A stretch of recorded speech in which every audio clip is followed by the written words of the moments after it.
హరి ఓం శ్రీ గురుభ్యో నమః. శ్రీ మహాగణాధిపతి నమః.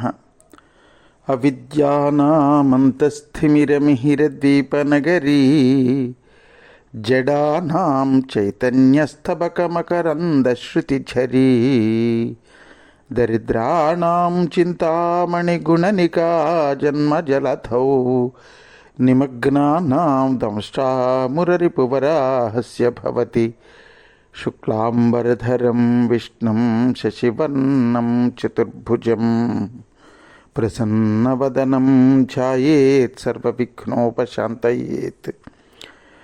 వందే గురుపదద్వంద్వమపాన్మనసగోచరం రక్తశుక్లప్రభామిశ్రమతర్క్యం త్రైపురం మహః. సానందమానందవనే వసంతం ఆనందకందం హతపాపబృందం వారాణసీనాథమనాథనాథం శ్రీ విశ్వనాథం శరణం ప్రపద్యే.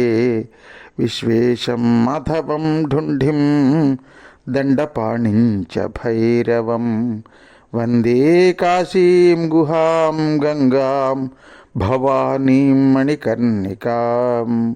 హర నమః పార్వతీపతయే. హర హర మహాదేవ శంభో శంకర. బ్రహ్మాండమైనటువంటి ఘట్టం.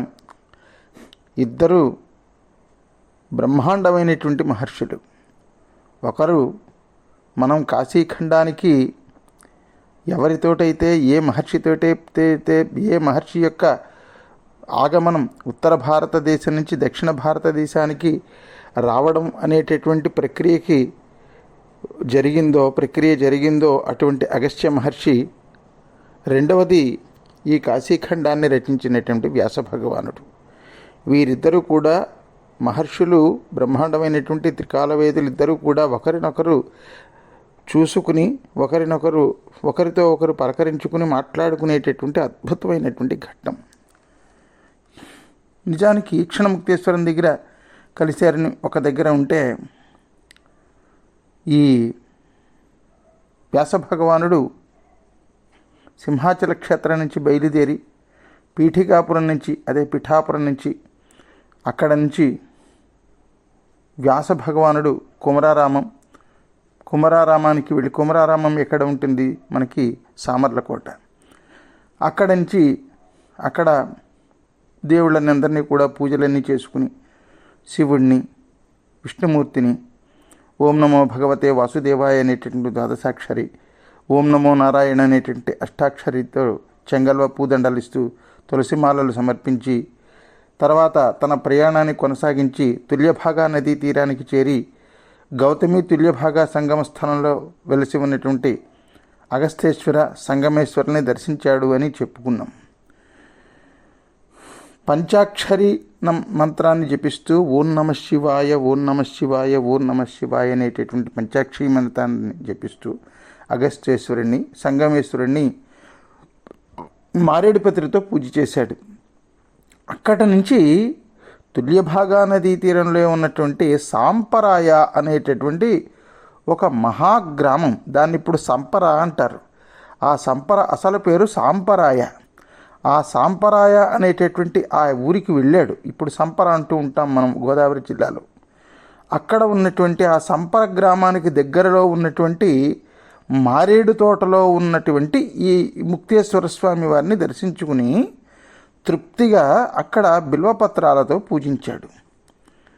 అప్పుడే పూసినటువంటి రేల పువ్వులతో, తెల్ల తామర మొగ్గలతో ముక్తేశ్వరుణ్ణి ప్రభాత సమయంలో సూర్యోదయం అవుతూ ఉన్నప్పుడు పూజ చేసి దాక్షారామానికి వెళ్ళడానికని బయలుదేరాడు. ఇలాగ బయలుదేరుదామని అనుకుంటున్నాడు. అంతలో లోపాముద్రా సహితుడైనటువంటి అగస్త్యుడు ఈ సాంపరాయ గ్రామ సమీపానికి వస్తూ ఉన్నాడు. అది చూశాడు. అగస్త్యుడు సామాన్యమైనటువంటి వాడా అనుకున్నాడు. ఒక్కసారి వ్యాస భగవానుడు అగస్త్యుడి గురించి ఒక్కసారి చెప్పుకుంటున్నాడు. ఆ అగస్త్యుడు వింధ్య పర్వత గర్వాన్ని అణిచినటువంటి వాడు. సాక్షాత్తు పరమశివుడే అగస్త్య మహర్షికి పంచాక్షరీ మంత్రాన్ని ఉపదేశించాడు. అటువంటి ఆ మునీంద్రుడు ఒక పక్కనేమో కొండల బరువుకి భూమి దిగజారిపోతూ ఉంటే తన తపశ్శక్తిని అంతటినీ కూడా వినియోగించి భూమిని సమతులంగా నిలిపినటువంటి మహానుభావుడు. 7 సముద్రాలని కూడా ఓం కేశవాయ నమః అని తన చేతిలోకి తీసుకుని ఆపోసన పెట్టినటువంటి మహానుభావుడు. అలా ఆపోసన పట్టి ఎందుకు పెట్టాడు? దేవతలందరూ కూడా మేము సముద్ర గర్భంలో దాగి ఉన్నటువంటి రాక్షసులను సంహరించాలి అని వేడుకుంటే దేవతల ప్రార్థనను మన్నించి ఆ ఆపోసన బట్టి మళ్ళీ సముద్రాలకి పూర్వరూపాన్ని అనుగ్రహించినటువంటి సముద్ర సృష్టికర్త అగస్త్యుడు. ఇది ఎవరు చెప్తున్నారు? సాక్షాత్తు వ్యాస భగవానుడు చెప్తున్నాడు. భీమేశ్వర స్వామి కళ్యాణానికి ప్రతి ఏడాది వచ్చి కనువిందైనటువంటి ఆ కళ్యాణాన్ని చూసి తన ఆశ్రమానికి వెళుతూ ఉంటాడు అగస్త్య మహర్షి. మలయ పర్వత గుహ ఇల్లుగా తామ్రపర్ణి నదీ జలాలతో స్నానాధికాలు నిర్వర్తిస్తూ ఉంటాడు. అటువంటి దివ్య అతీత శక్తులు కలిగినటువంటి అగస్త్యుడు తన భార్య అయినటువంటి లోపాముద్రతో సహా వ్యాసభగవానుడికి ఎదురుకొచ్చాడు. అప్పటికి వ్యాసుడు శిష్యులతో సహా ఓంకారపురం అనేటటువంటి ఒక గ్రామ పొలిమేరలకి చేరాడు. ఆ ఓంకారపురాన్నే ఇప్పుడు మనం ఓదూరు అంటాం గోదావరి జిల్లాలో. ఆ ఓదూరుకు చేరాడు. భీమమండలంలోని 12 క్షేత్రాలను దర్శించి కుక్కుటేశ్వరిని దర్శనానికి గురించిన పీఠికాపురానికి వెళుతున్నాడు అగస్త్యుడు. పిఠాపురం నుంచి భీమేశ్వర క్షేత్రానికి వ్యాసభగవానుడు వస్తున్నాడు. అగస్త్యుడు అక్కడి నుంచి 12 క్షేత్రాలు దర్శించి భీమమండలంలోవి కుక్కుటేశ్వరుడి ఎక్కడ పిఠాపురంలో ఉన్నటువంటి కుక్కుటేశ్వరిని దర్శించాలని అగస్త్యుడు వెళుతున్నారు. వీళ్ళిద్దరూ కలిసి ఓదూరు దగ్గర సాంప్రాయ తర్వాత ఆ ఓదూరు దగ్గర వీళ్ళిద్దరూ కూడా కలుసుకున్నారు. ప్రభాత సమయంలో భీమేశ్వరుని తన మనస్సులో నిలుపుకుని జపిస్తూ సాయంకాలం వరకు అనేకమైనటువంటి తీర్థములలో స్నానం చేస్తూ భీమేశ్వరుని దర్శిస్తూ పొద్దుపుచ్చడం అగస్త్యుడి యొక్క నియమం. అలా ప్రయాణం చేస్తూ తుల్యభాగా నదీ తీరంలో ఉన్నటువంటి ఈశ్వరాలయ పరిసరాలలో ఉన్నటువంటి మారేడు తోటకు చేరాడు అగస్త్యుడు. దూరం నుంచే చూశాడు వ్యాసుడు అగస్త్యుడు వస్తున్నాడని. అలా అగస్త్యుడిని చూసినటువంటి వ్యాసుడు మహాసంతోషంతో ఆయనకి ఎదురుగుండా వెళ్ళాడు. విశాలమైనటువంటి నొసటి మీద ముచ్చటైనటువంటి ఆ 3 విభూతి రేఖలతో, మెడలో రుద్రాక్షమాలతో, ఒంటిజంధ్యంతో, నల్లలేడి చర్మం ఉత్తరీయంగా, చేతిలో దర్భలతో, తెల్లటి శరీర ఛాయతో, పొడుగైనటువంటి చేతులతో భాగవత అగ్రగణ్యుడు, దృఢవ్రతుడు, వీరమహేశ్వరాచార్యుడు, పంచశిఖలతో కూడినవాడు అయినటువంటి వ్యాసుడు అక్కడ ఉండడం అగస్త్యుడు చూసి మహదానందపడిపోయాడు అగస్త్యుడు.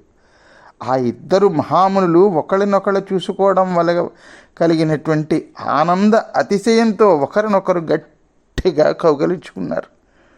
ఆదరంతో ఒకళ్ళనొకళ్ళు కుశల ప్రశ్నలు వేసుకున్నారు.